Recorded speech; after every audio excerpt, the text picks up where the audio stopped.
Hai, Assalamualaikum. Khabar semua, selamat pagi.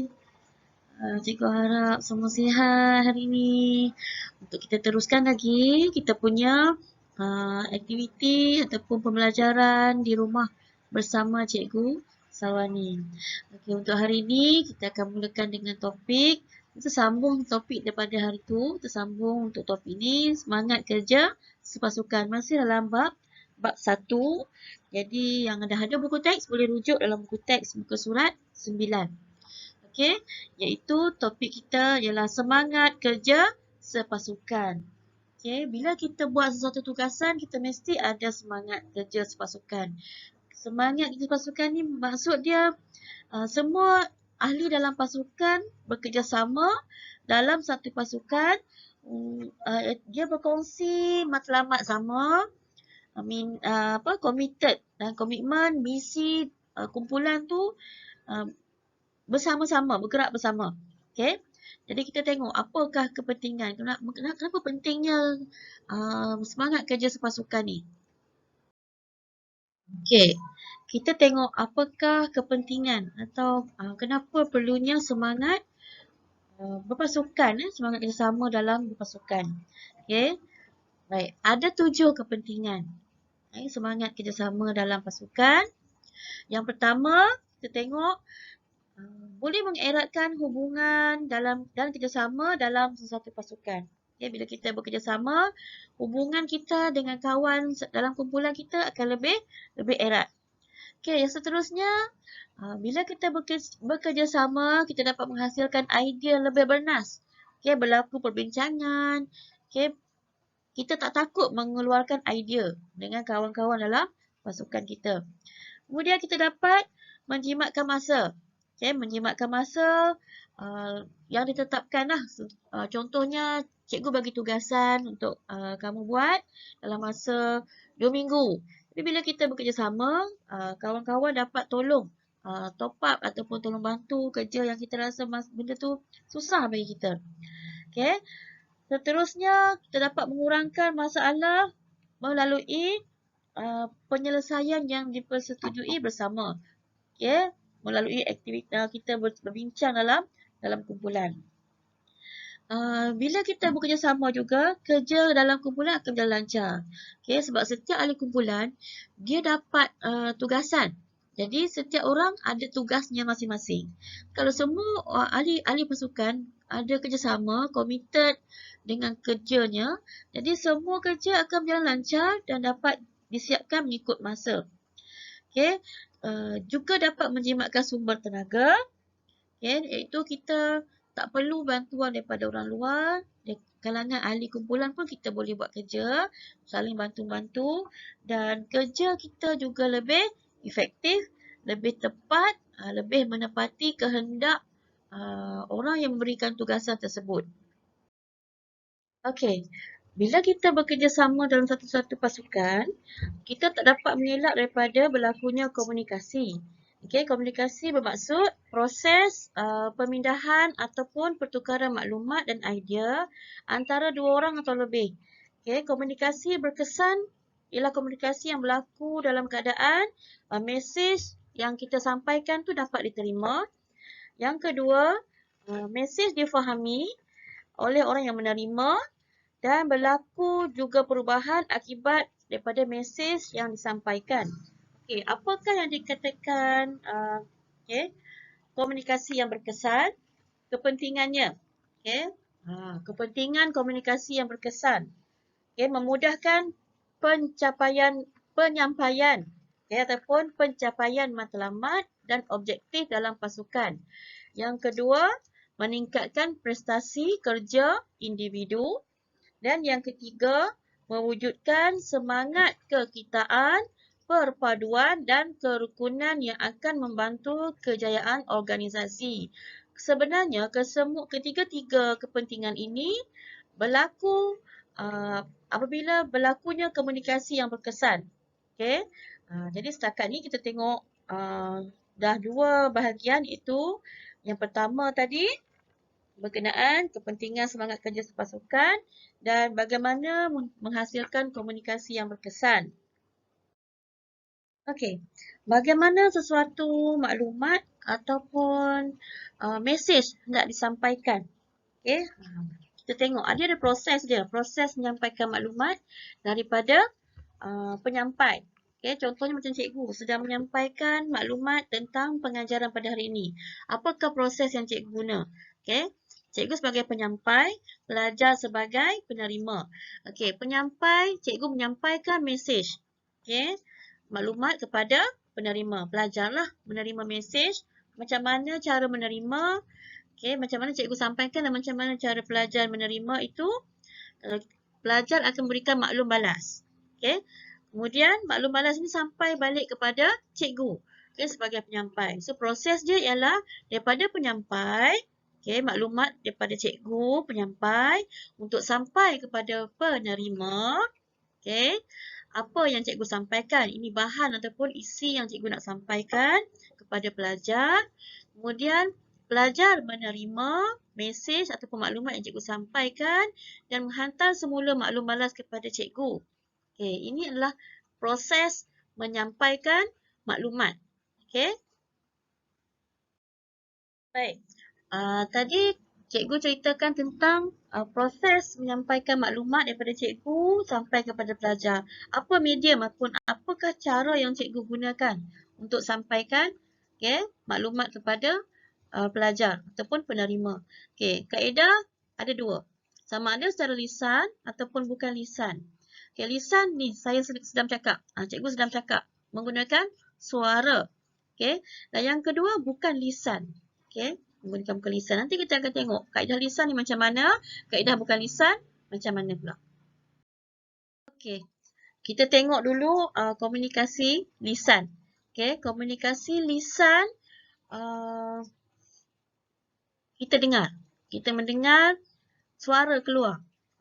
Okey, sama ada melalui perbualan, okey, perbualan, perbincangan, temu duga. Temu duga ni berlaku apabila biasanya nak minta kerja. Penemu duga ataupun ketua sesebuah organisasi tu dia tanya, dia temu duga dulu bakal ataupun calon-calon yang akan bekerja dengan syarikat dia. Kenapa nak kena temu duga? Sebab nak tahu maklumat. Okay? Jadi, ini adalah komunikasi lisan. Video juga merupakan komunikasi lisan. Okay? Macam cikgu tengah bercakap ni. Awak tak nampak muka cikgu, tapi boleh dengar suara cikgu. Okay, kemudian perbahasan juga adalah satu komunikasi lisan. Mesyuarat. Okay, mesyuarat juga komunikasi lisan dan pembentangan sesuatu tugasan juga adalah komunikasi secara lisan. Okay, tadi kita dah tengok komunikasi secara lisan.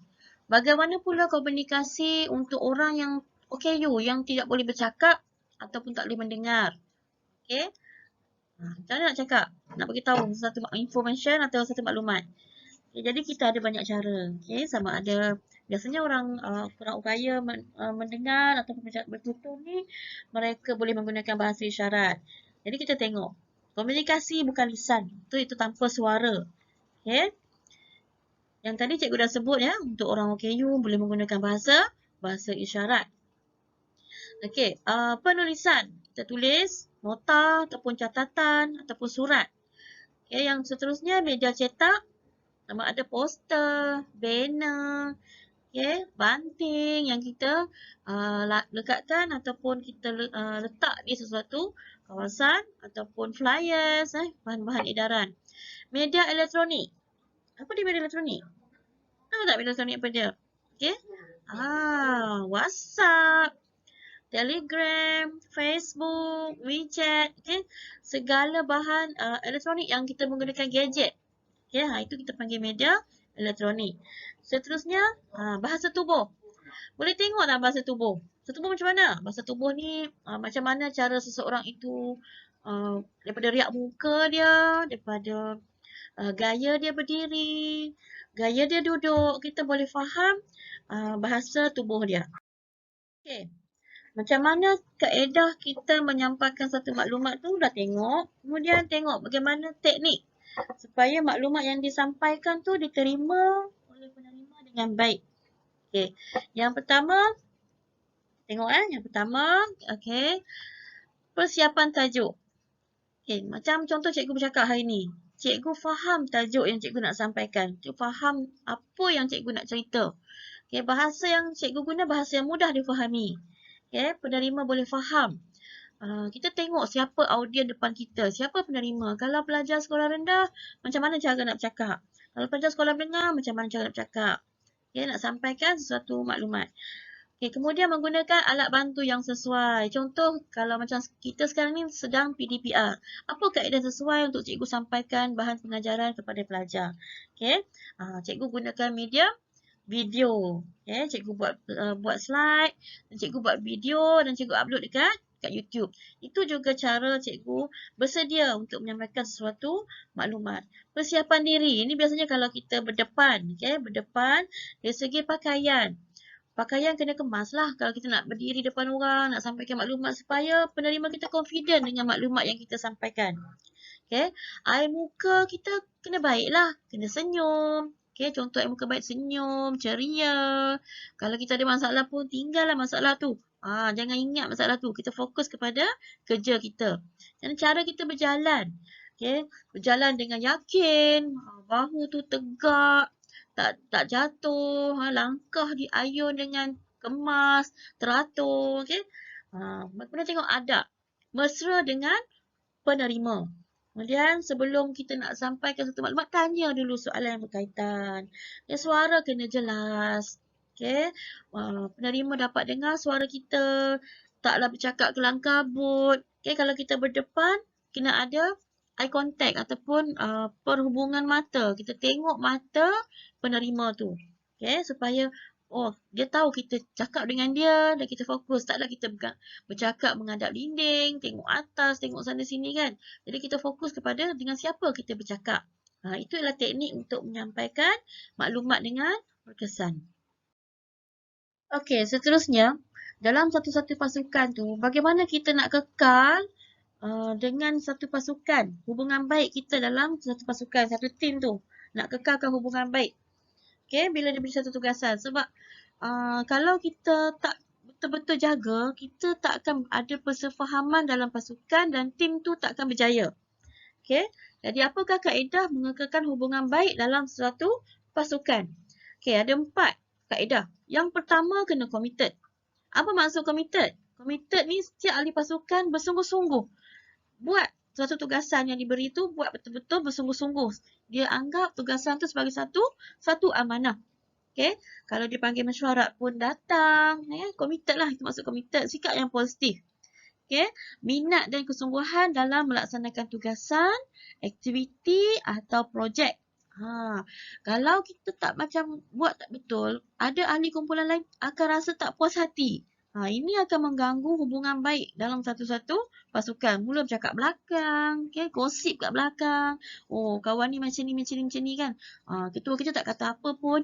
Itu adalah satu ciri yang tidak baik dalam satu pasukan. Okey, seterusnya komunikasi terbuka. Okay, kita bila kita boleh memberi pendapat. Okay, memberi pendapat bebas, memberi pendapat dalam kumpulan dan boleh berbincang. Boleh bincang tanpa ada rasa salah maklumat. Okay, sampaikan pun dengan cara berhemah. Okay, supaya pendengar tak menyalah tafsir maklumat dan boleh bagikan respon, bagi respon yang baiklah terhadap maklumat yang kita beri atau pendapat yang kita bagi. Okay, itu kita panggil komunikasi terbuka, bebas. Okay, jangan ada seorang bagi maklumat, seorang bagi pendapat, orang lain bangkang, lama-lama ahli kumpulan tu dia akan rasa macam rendah diri, tak minat dah nak join dengan mesyuarat ataupun aktiviti dalam kumpulan. Seterusnya, mengekalkan hubungan yang baik. Okay, tidak ada berlaku perselisihan faham. Okay, yang ni peranan ketua lah.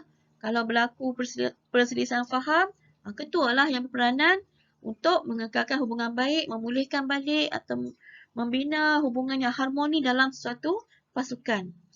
Okay, dan yang seterusnya, kaedah yang keempat ialah elakkan konflik. Kalau ada berlaku konflik, biasalah dalam satu pasukan tu, kita banyak kepala. Banyak kepala, banyak idea, banyak pendapat, banyak perangai, banyak ragam. Okay, jadi kita elakkan konflik. Jangan bergaduh. Ini juga peranan ketua lah. Ketua tak boleh pilih kasih. Okey, menyebelahkan mana-mana pihak. Okey, tak boleh. Okey, konflik tu kena atasi dengan cara yang baik. Kalau tidak, kumpulan tu akan berpecah.